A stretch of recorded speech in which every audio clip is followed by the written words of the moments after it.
রাস্তায় এসে দেখেন যুবক কান্না করেন। যুবকটাকে উঠালেন, বসালেন, চোখের পানি মুছে দিলেন, বললেন বাবা তুমি কান্না করো কেন, কি হয়েছে?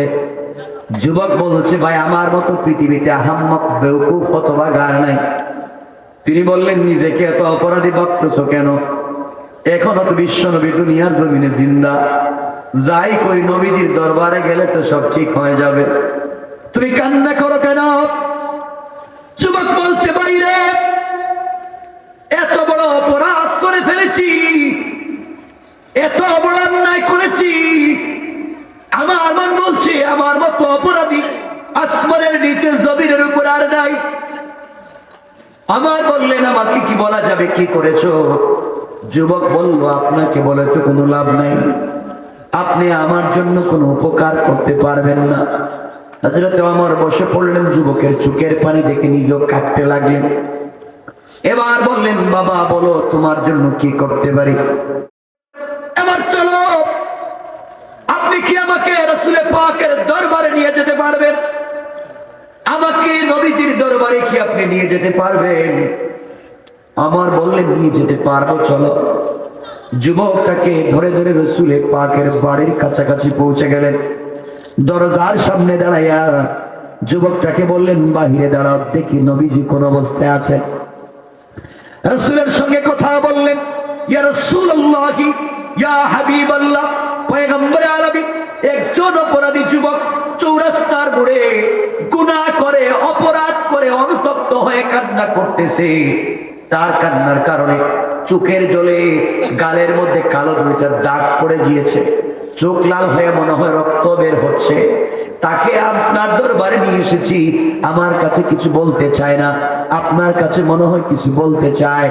আপনি কি আপনি অনুমতি দিবেন তাকে কি আপনার ঘরে নিয়ে আসবো? নবীজি বললেন ওমর রে তুমি কেন নিয়ে আসবা?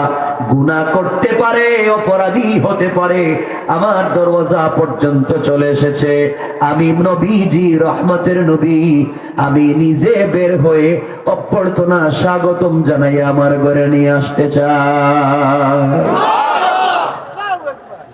ঘরে নিয়ে গেলেন। আদর্শ নেতাকার নাম দেখেন। নবীজি বললেন কি করেছো শুনবো পরে। আমার মন বলছে তুমি রাত্র বেলাও কিছু খাওয়া নাই, দিনের বেলাও কিছু খাওয়া নাই, তোমার মুখ তো শুকিয়ে গিয়েছে, কথাবার্তা শুনবো পরে, আগে নাস্তা করো। যুবকটাকে ভালো মতো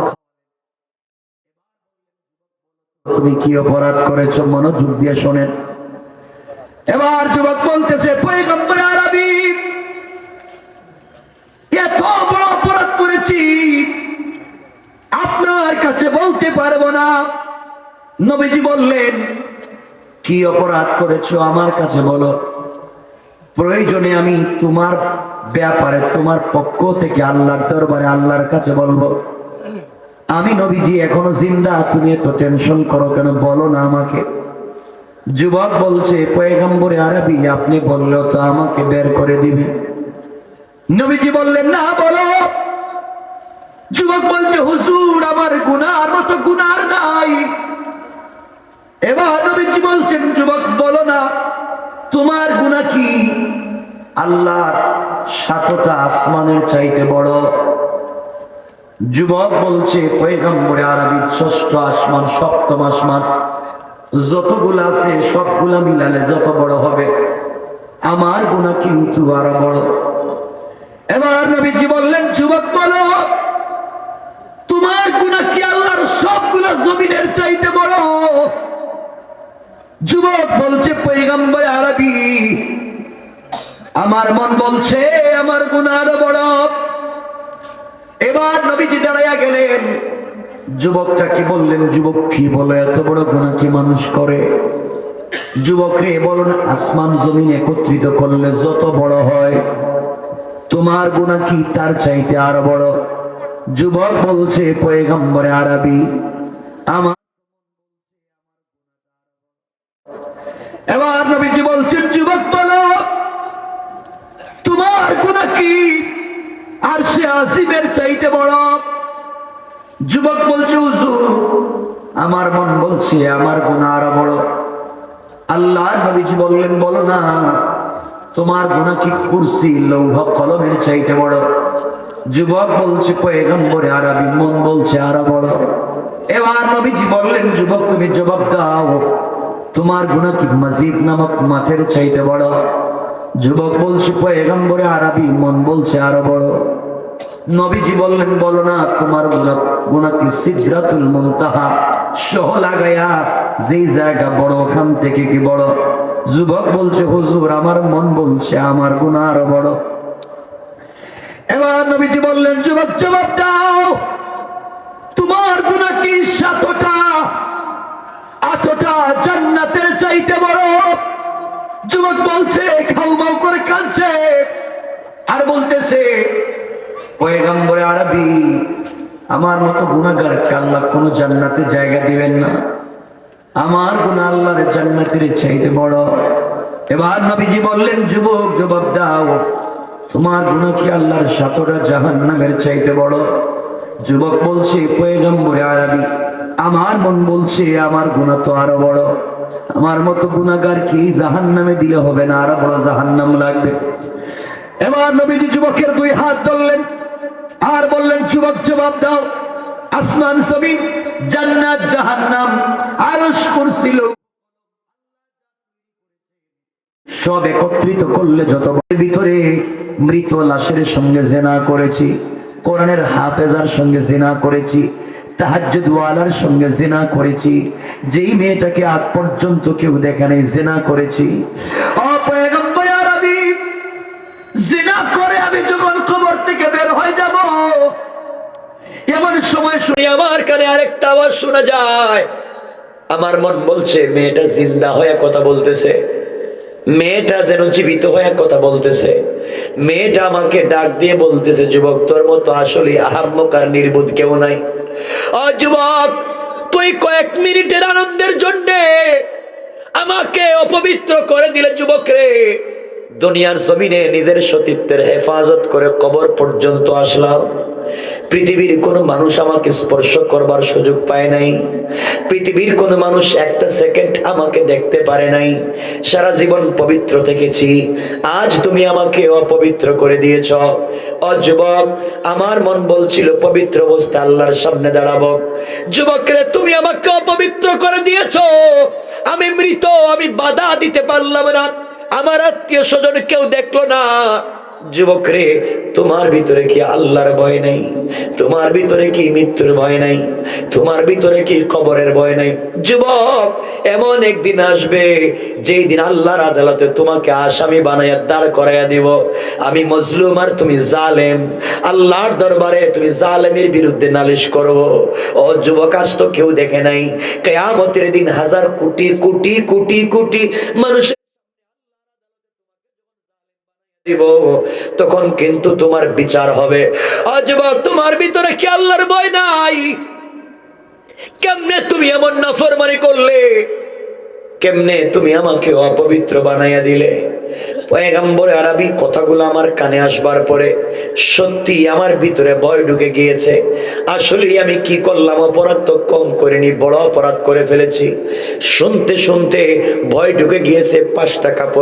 5টা কাফনের কাপড় কবরের ভিতরে ফেলে দিয়েছি, কবরের ভিতরে ফেলে দিয়ে লাফ দিয়ে কবর থেকে উঠে গেছি। পয়গম্বর আরবি আর পিছন দিকে তাকাই নাই। গোটা রাত্র চৌরাস্তার মোড়ে সেজদায় পড়ে পড়ে কাঁদছি আর আল্লাহর কাছে বলছি, আল্লাহ অপরাধ করে ফেলেছি, অন্যায় করে ফেলেছি, আবার নাম তো গুনাহগার, তোমার নাম তো আজিজুল গফফার। আয় আল্লাহ, তুমি কি আমাকে মাফ করবা না? কেন তুমি আমাকে মাফ করবা না? আমি শয়তানের ওয়াসওয়াসায় ভুল করে ফেলেছি। পয়গম্বরে আরবি সারা রাত্র এভাবে আল্লাহর দরবারে তওবা করে কাঁদছি। সকালবেলা ওমরের সঙ্গে আমার দেখা হয়েছে, ভয়ে ভয়ে আপনার দরবারে আমি এসেছি। পয়গম্বরে আরবি এখন বলেন না, আমার মতো গুনাহগারকে কি আল্লাহ মাফ দিবেন? এবার আমার নবী কাঁদতেছেন আর হাউমাউ করে কাঁদতেছেন। কাঁদতে কাঁদতে বললেন, যুবক রে, সত্যি তোর মতো গুনাহগার আর নাই।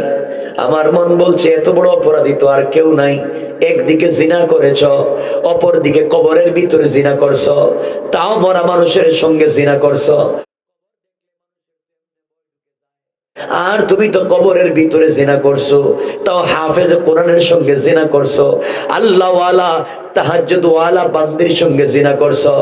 যুবক এতগুলো অপরাধ করে তুমি আমার বাড়িতে আসছো, এত বড় অপরাধীকে আল্লাহ মাফ করবে কিনা আমি জানি না। আমার নিজের পক্ষ থেকে কোনো কথা বলতে পারবো না। আল্লাহ ওহী নাজিল না করলে আমি কিছু বলবো না। ওহীর মাধ্যমে যেই ফয়সালা দিবেন সেটাই ফয়সালা, আমি তোমাকে কিছুই বলতে পারবো না। ও যুবক, একটা কথা খবরদার, তুমি আমার বাড়িতে আর থাইকো না, বের হয়ে যাও। তোমার মতো গুনাহগার যদি আমি রসুলের বাড়িতে থাকো, আমার ভয় হচ্ছে আমার বাড়িতে না জানি কোনো আযাব চলে আসে। এত বড় গুনাহ করেছো, আমার বাড়িতে এসেছো, না জানি আল্লাহ রাগ করে আমার বাড়িতে কোনো আযাব দিয়ে দেখি না, আমার ভয় হচ্ছে। যুবক তুমি চলে যাও। নবীজি বললেন, যুবক রে, আমার একটা ঘটনা মনে পড়েছে, ভয় হচ্ছে। ও যুবক, একবার বনি ইসরাইলের পয়গম্বর মুসা কালিমুল্লাহ ৭২,০০০ বনি ইসরাইল নিয়ে মাঠের মধ্যে গিয়ে বৃষ্টির জন্য আল্লাহর দরবারে দোয়া করলেন। ৭২,০০০ বনি ইসরাইল আর পয়গম্বর মুসা আল্লাহর দরবারে দোয়া করেন, দোয়া কবুল হয় না। আল্লাহ বলেন, মুসা রে, এই ৭২,০০০ বনি ইসরাইলের ৭১,৯৯৯ জন লোক ভালো, একজন মাত্র লোক জিনাকার। ওই একজন জিনাকারের কারণে ৭২,০০০ মানুষের দোয়াকে বন্ধ করে দিলাম, কবুল করলাম না। দোয়া পর্যন্ত আল্লাহ কবুল করে নাই। মুসা কালিমুল্লাহর মতো পয়গম্বরের দোয়াকে কবুল করে নাই, একজন জিনাকারের কারণে দোয়া বন্ধ করে রেখে দিয়েছে। আর তুমি এত বড় অপরাধ করে আমার দরবারে আসছো, আমি কি করতে পারি? তুমি বের হয়ে চলে যাও। ওই না আসা পর্যন্ত কোনো ফয়সালা দিতে পারবো না। আমার ভয় বলছে আমার বাড়িতে থাকলে না জানি কোন আযাব চলে আসে। আমার বন্ধুগণ, এক পর্যায়ে যুবক কাঁদতে কাঁদতে দৌড়ে চলে যায়, জঙ্গলের দিকে দৌড়ায়, আর কান্না করে আল্লাহর কাছে বলতেছে, আল্লাহ আমি হলাম গুনাহগার, তোমার নাম আজিজুল গফফার। এই বলে যুবক কাঁদতেছে। একদিন দুই দিন না, একদিন দুই দিন না, দীর্ঘ ৪০ দিন পর্যন্ত পৌঁছে গিয়েছে। যুবক কাঁদতেছে, বলতেছে, আল্লাহ জানি আমার মতো অপরাধী আর কেউ নাই, আমি জানি আমার চাইতে তোমার অনেক মায়ার বান্দা পৃথিবীতে আছে, কিন্তু আমি অপরাধ করে তো দুনিয়ার জমিনে শাস্তি নিয়ে যেতে চাই। মৃত্যুর পরে আমি তোমাকে হারাতে চাই না। অপরাধ করেছি আল্লাহ, তুমি আমাকে ক্ষমা করে দাও। আমাকে ক্ষমা না করলে কিন্তু সেজদার থেকে মাথা উঠাবো না, পৃথিবীর কোনো খাবার গ্রহণ করব না। এইভাবে যুবক একদিন দুই দিন না, দীর্ঘ ৪০ দিন পর্যন্ত তওবা করতে আছে। ৪০ দিন পরে হযরতে জিবরিল আমিন হাজির হয়ে গেলেন রাসূল পাকের দরবারে। নবীজির সামনে হাজির হয়ে জিবরাইল বলছেন, ইয়া রাসূলুল্লাহ, আপনাকে কয়েকটা প্রশ্ন, আপনি অনুমতি দিলে আপনাকে কয়েকটা প্রশ্ন করতে চাই। পয়গম্বরে আরবি ডাক দিয়ে বলছেন, জিবরাইল, কেন করতে পারবা না? অবশ্যই করতে পারো। জিবরাইল বলছেন, ইয়া রাসূলুল্লাহ, আমার ১ নম্বরের জানবার বিষয় আমার জিজ্ঞাসা। আপনি বলেন, এই নবমণ্ডল ভূমণ্ডল আসমান জমিন এত সুন্দর করে সৃষ্টি আপনি করলেন না আল্লাহ? আমার নবীজি ডাক দিয়া বললেন, জিবরাইল রে, এটা কোনো প্রশ্ন হলো নাকি? আসমান জমিন সব তো আল্লাহ সৃষ্টি করেছেন। পয়গম্বর আরবি, আমার ২ নম্বর প্রশ্ন, এই পৃথিবীর হায়াত, মানুষের হায়াত মৌতের মালিক আপনার আল্লাহ। নবীজি বললেন, জিবরাইল রে, এটা কি কোনো প্রশ্ন হলো নাকি?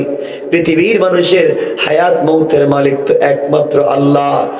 পয়গম্বরে আরবি ৩ নম্বর প্রশ্ন, পৃথিবীর মানুষের খাবারের ব্যবস্থা আপনি করেন না আল্লাহ? জিবরাইল, এমন প্রশ্ন তো আজ অব্দি কোনোদিন করো নাই। হায়াত মৌতের মালিকও আল্লাহ, রিজিকের মালিকও আল্লাহ, এই পৃথিবী সৃষ্টি করেছেন আল্লাহ।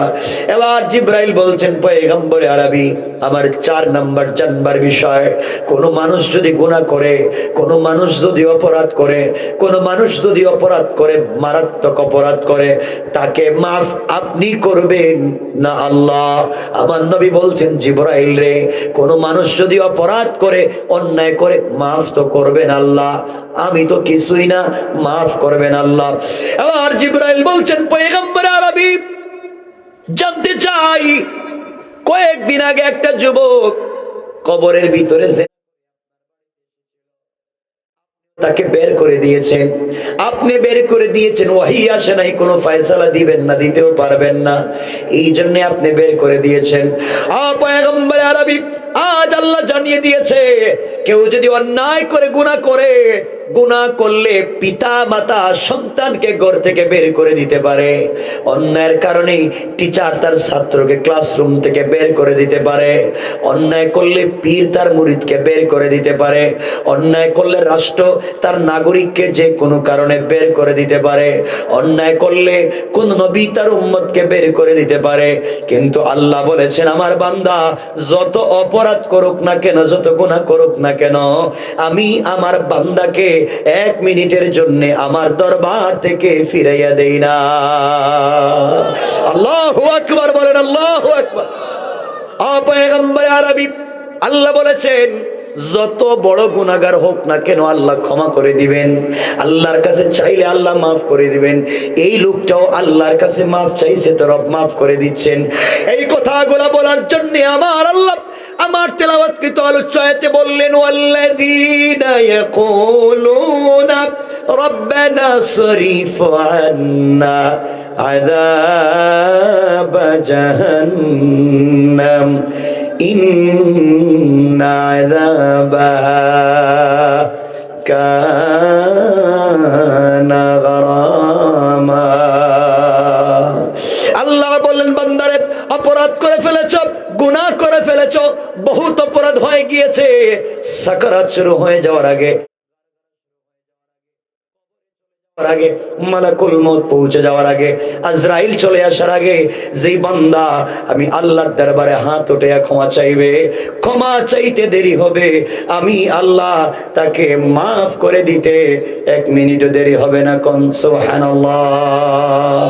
নারে তাকবীর। মসজিদে কাবলার আগমন, আল্লাহর ওলির আগমন, আমাদের ওলির আগমন, মুকুন্দপুর এলাকার পক্ষ থেকে পারেন না। আপনি যদি আপনার টাকার কারণে অহংকার করেন, ক্ষমতার কারণে অহংকার করেন, আমার আল্লাহ চাইলে আপনাকে 10 তলা থেকে থাবড়াইয়া গাছ তলায় নামাইয়া দিতে আমার আল্লাহ 1 মিনিটও দেরি হবে না। কোন ঠিক না? অহংকার করা যাবে না। ও মুসলমান, আল্লাহ আপনাকে টাকার মালিক বানিয়েছে। আপনার গাড়ি কোটি টাকা দামের গাড়ি, রেঞ্জ রোভার, প্রাডো, হেরিয়ার, কোটি টাকা দামের গাড়ি নিয়ে ঢাকা শহর থেকে গ্রামের বাড়িতে আসতেছেন। আসার পথে রাস্তায় কোনো জায়গায় জেমে পড়ে গেলেন, আটকা পড়ে গেলেন। জেমে যখন পড়েছেন, এমন সময় একজন ভিক্ষুক ভিক্ষার ভাঙ্গা তালা নিয়ে ফকির আপনার গাড়ির গ্লাসের সামনে গিয়ে বলছে, স্যার, আপনি আমাকে 5টা টাকা দিয়েছেন, আমার বাচ্চা প্যারালাইসিস, আমার মা বাপ অসুস্থ, খাবার দিতে পারি না, 5টা টাকা দিয়ে যান। আপনি কোটিপতি, কোটি টাকা দামের গাড়িতে বসে আছেন, গ্লাস খুললেন না, গ্লাস খুললে বাহিরের ময়লা ঢুকে যাবে। ফকিরের হাতে 10 টাকা দিলে আপনার সোসাইটিতে লাগবে, আপনার ইজ্জতে লাগবে, এই জন্য ফকিরকে লক্ষ্য করে 5টা 10টা টাকা দিলেন না।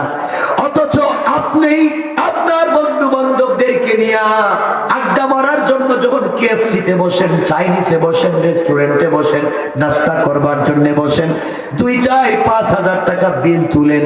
বিল দিয়ে আসার সময় অর্ধেক খাবার ফালাইয়া দেন, অর্ধেক খান। আসার সময় ওয়েটারকে 500, 1000 টাকা বকশিশ করেন। এই আপনি যখন রিক্সা 5 টাকা বেশি চায়, 2 টাকা বেশি চায়, বাবার বয়সী রিক্সাওয়ালাকে আচ্ছা মতো বোকা দিয়া গালি দিয়া সুযোগ থাকলে তাকে পিটানো, ঠিক কিনা?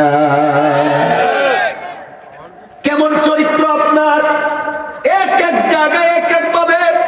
ও মুসলমান, আল্লাহ আপনাকে টাকার মালিক বানিয়েছে, অহংকার করার কথা ছিল না, আজ আপনি অহংকার করেছে। আমার আল্লাহ চাইলে ভিক্ষুকের হাত থেকে ভিক্ষার ভাঙ্গা থালা ফেলে দিয়া এই মুহূর্তে সুন্দর জামা কাপড় পরাইয়া কোটি টাকা দামের গাড়িতে বসাইয়া আপনার মতো টাকাওয়ালাকে কোটি টাকার গাড়ি থেকে বের করে ছেঁড়া কাপড় পরাইয়া ভিক্ষুকের মতো ভিক্ষার ভাঙ্গা থালা হাতে ধরাইয়া রাস্তায় দাঁড় করাইয়া দিতে আমার আল্লাহর 1 মিনিটও দেরি হবে না। কোন ঠিক কিনা? পারবেনি আল্লাহ? পারবেনি? দেখেন না, জ্বলন্ত প্রমাণ। আপনাদের এলাকায় 50 বছর আগে অনেকের বাড়িতে লাখ টাকা ছিল, লাখপতি ছিল, অনেকে টাকার অভাব নাই, টাকার গরম ছিল। আজ তার ছেলে মেয়ে নাতি পুতিরা মানুষের বাড়িতে কাজ করে করে খায় নাই? কি বুঝেন? 50 বছর আগে অনেকের ঘর দিয়া টিনের বেড়া ছিল, হয়তো সনের ঘর ছিল, বৃষ্টির পানি পড়ে যেত, থাকবার জায়গা ছিল না। আজ তাদের ঘরে আল্লাহ কোটি টাকার মালিক বানিয়েছে। এগুলো আছে না নাই? কে বানাতে পারে?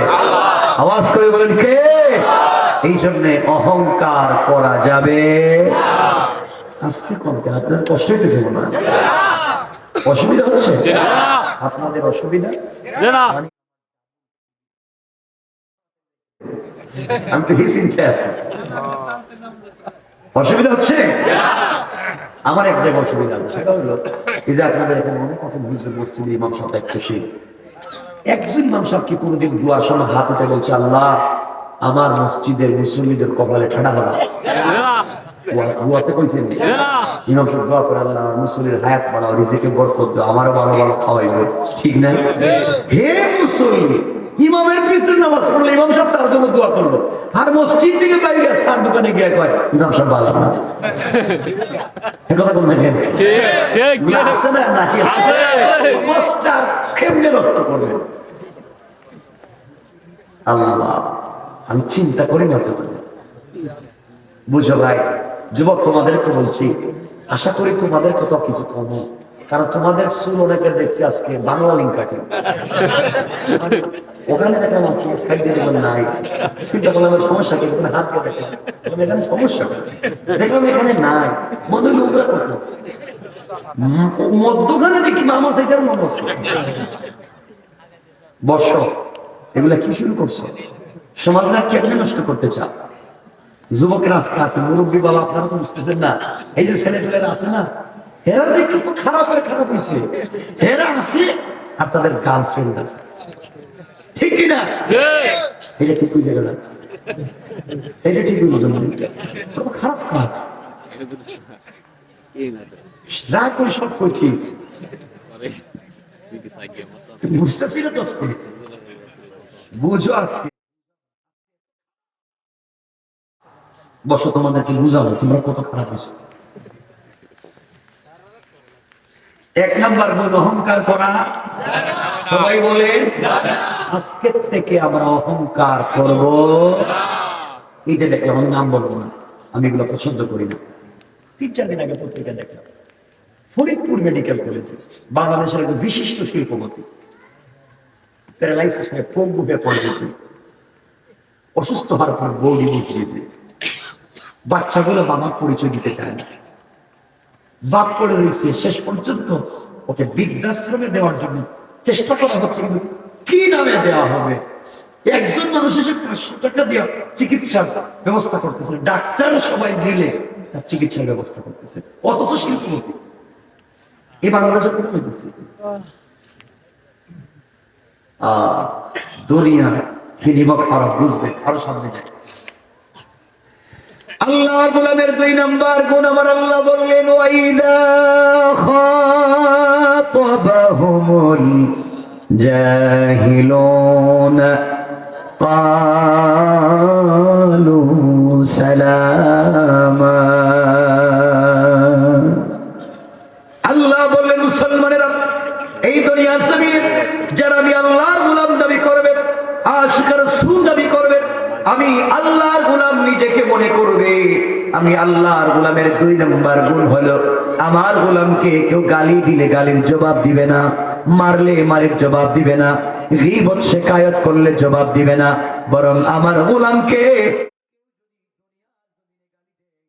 আমার গোলাম গালির জবাবে গালি না দিয়া ওই ব্যক্তির জন্য শান্তি আর সালামতির দোয়া করে যায়। পড়েন সুবহানাল্লাহ। তাহলে আল্লাহর গোলামের 2 নাম্বার গুণ, গালি দেওয়া যাবে না। আপনারা দেননি, কিছু কইলি না কইরা গালি দেওয়া শুরু করে রাস্তা গালি বাদ দিয়ে দেন।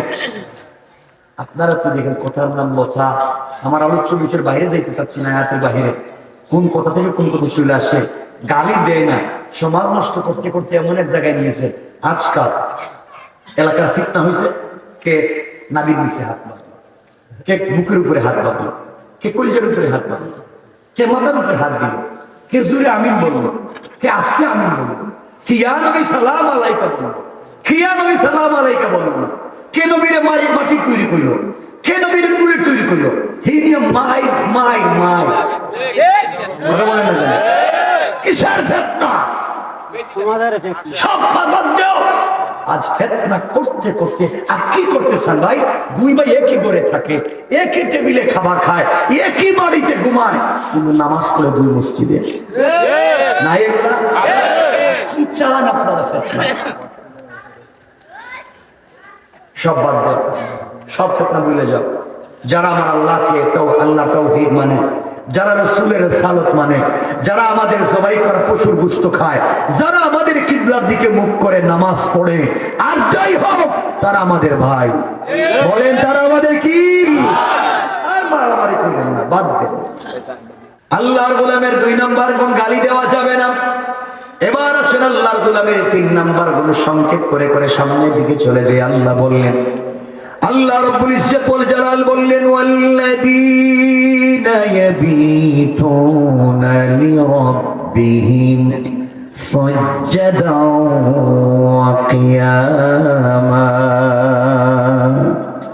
আল্লাহ রাব্বুল ইজ্জত ওয়াল জালাল বললেন, মুসলমানেরা, এই দুনিয়ার জমিনে যারা আমি আল্লাহর গোলাম দাবি করবে, আশিক রাসূল দাবি করবে, আমি আল্লাহর গোলামের 3 নাম্বার গুণ হলো, আমার গোলাম বিপদে পড়ে গেলে রুকু করবে, আমি আল্লাহর পায়ে সিজদা করবে, আমি আল্লাহর পায়ে সুজদা ওয়া কিয়ামা।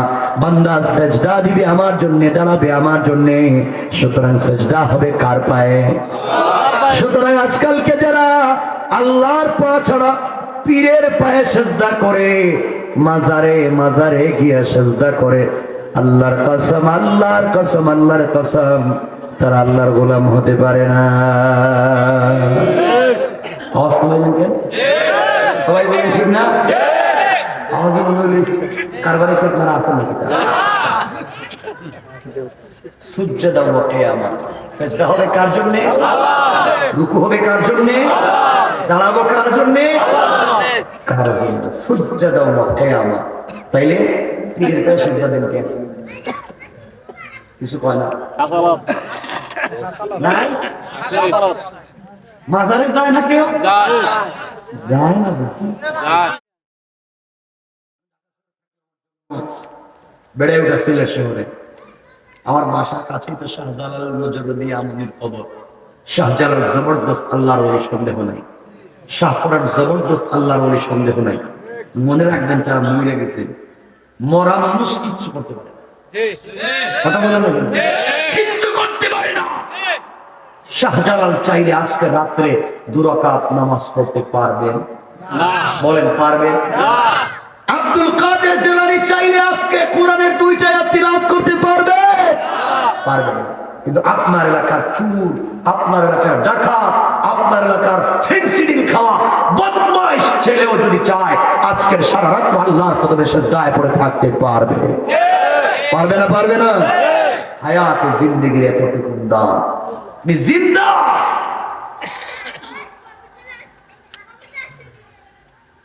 এজন্য বুজুর্গদের কবর জিয়ারত করতে নিষেধ করছি না, করবেন। বুজুর্গদের কবর জিয়ারত করবেন, কোনো আপত্তি নাই। কবরে কিচ্ছু চাওয়া যাবে না, কবরে চাওয়া যাবে না। বিশ্বাস হইতেছে না? দেখেন, রব বলেছেন, ইন্নাহু মাইয়ুশরিক বিল্লাহ, যারা শিরিক করলো রবের সাথে, ফাকাদ হারামাল্লাহু আলাইহিল জান্নাহ, তাদের জন্য চিরকাল জান্নাত হারাম। ওয়া মাওয়াহুন নার, তাদের অরিজিনাল ঠিকানা জাহান্নাম। ওয়া মা লিয-যালিমিনা মিন আনসার, কিয়ামতের দিন কোনো সাহায্যকারী খুঁজে পাওয়া যাবে না। বিশ্বাস হইছে? ঠিক। তাহলে যে কিছুদিন পরে পরে দেখা যায় গাড়ি বইরা বইরা বাচ্চা হইতেছে না, 20 বছর হয়ে গেছে বিয়ে করছে, শাহজালাল মাজার আব্বা আমার একটা বাচ্চা দেখো, তোর বাপ বাচ্চা তো বাপই তো বিয়ে করে, শাহজালাল কি বিয়ে করছে না? লজ্জাকুদের একটা ব্যাপার থাকা দরকার। কষ্ট পাইলেন আমার কথা? হাত উঠান দেখি কারা কষ্ট পাইছে। বাবা এখনো কষ্ট পায়। তাহলে 3 নাম্বার গুণ রুকুসজদা দেব কার পায়ে? 4 নাম্বার গুণ আলোচনাতে পৌঁছে যাচ্ছে। 4 নাম্বার গুণ আবার আল্লাহ বললেন, ওয়াল্লাযীনা ইয়াকুলুনা রব্বানা ইসরিফ আন্না আযাব জাহান্নাম ইন্না আযাবাহা কানা গারামা। আল্লাহ বলেছেন, বান্দারে গুনাহ যদি হয়ে যায়, সাকারাত শুরু হয়ে যাওয়ার আগে, গারগারা শুরু হয়ে যাওয়ার আগে, কবরে চলে যাওয়ার আগে, মালাকুল মউত আজরাইল পৌঁছে যাওয়ার আগে, যে বান্দা আর বান্দি গোটা জিন্দেগীর অপরাধের জন্য আমি আল্লাহর দরবারে গভীর রজনীতে তওবার জন্য হাত উঠায়া আমার দেওয়া কপাল আমার কুদরতের পায়ে লাগায়া আমার দেওয়া চক্ষু থেকে 1 ফোঁটা লোনা জল ফেলে দিয়া আমার দেওয়া জবান দিয়ে গভীর রজনীতে আল্লাহ বলে যখন ডাক দিবে যায়, আমি আল্লাহর সাথে সাথে মাফ করে ওই পরিমাণ সওয়াব তার আমলনামায় লিখে দিয়া জান্নাতি বলে ফয়সালা করে দিতে আমি আল্লাহর 1 মিনিটও দেরি হবে না। পড়েন সুবহানাল্লাহ। তাহলে আল্লাহর গোলামের 1 নাম্বার গুণ অহংকার করা যাবে না, 2 নাম্বার গালি দেওয়া যাবে না, 3 নাম্বার রুকু সিজদা কার পায়ে, 4 নাম্বার তওবা করব কার কাছে? কয়টা গুণ বলছি? 4টা গুণের নাম বলছি, একটারও ব্যাখ্যা দিইনি। তখন উল্টা আমরা আলোচনা শুরু করি লাস্টের থেকে, আয়াতে বলছি লাস্টেরটা। আমরা নিচ থেকে শুরু করি যে আল্লাহ বলছেন যত বড় অপরাধী হোক মাফ করে দিবেন কে? এই আয়াত থেকে আমরা আলোচনা সংক্ষেপ করব, এখান থেকে সামনের দিকে যাব। যত বড় গুনাহগার হোক মাফ করে দিবেন কেমনে, আমরা সেই ইতিহাসের দিকে যেতে চাচ্ছি। 12:30 11টার উপরে হয়ে গেছে, কয়েক মিনিট বসবেন নি আপনারা?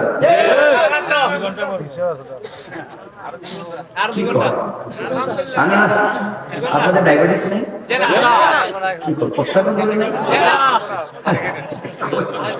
দেখেন আবার এটা মাটি নিচে আবার কোনো ঝামেলার জন্য ঠিক দেখেন আমরা সংক্ষেপ করি, খুব মনোযোগ দিয়ে শুনে রেখো। আল্লাহ বলছেন যত বড় অপরাধী তিনি কি করবেন?